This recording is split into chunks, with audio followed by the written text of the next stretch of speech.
एकीकडे आपण पाहतोय पश्चिम रेल्वेची वाहतूक ही विस्कळीत झाली आहे, तर दुसरीकडे बुकिंग सुरू होताच आता पुन्हा कोकण रेल्वे गाड्यांचं बुकिंग आता फुल झालेलं आहे। गणपती निमित्तानं कोकणवासियांसाठी 258 गणपती विशेष गाड्या सोडण्याचा निर्णय घेण्यात आला। मात्र अवघ्या 5 मिनिटात बुकिंग फुल झालं, तर वेटिंगचा आकडा हा 700 ते 800 वर गेलेला आहे। आणखीन 50 रेल्वे गाड्या सोडण्यात येणार असल्याची शक्यताही सध्या वर्तवली गेली आहे। अधिकचे अपडेट घेण्यासाठी जाऊयात आमचे प्रतिनिधी सचिन गाड यांच्याकडे। सचिन, आपण पाहतोय आता कोकणात गणेशोत्सवात जाण्यासाठी म्हणून गणपती विशेष गाड्या सोडण्यात आल्या, मात्र आता अवघ्या 5 मिनिटात आपण पाहतोय सर्व बुकिंग फुल झालेलं आहे। या अनुषंगाने रेल्वे प्रशासनाने आता पुढचं काय पाऊल उचललंय?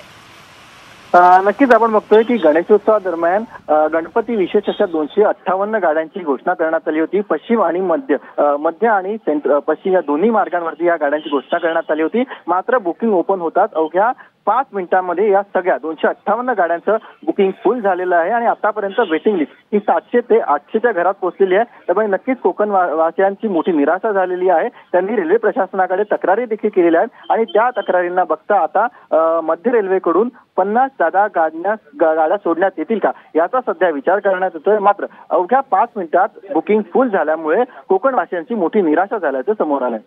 अगदीच धन्यवाद सचिन, आपण दिलेल्या संपूर्ण अपडेट बद्दल। तर आणखीन 50 विशेष गाड्या कोकणासाठी सोडल्या जाण्याची शक्यताही वर्तवली गेलेली आहे।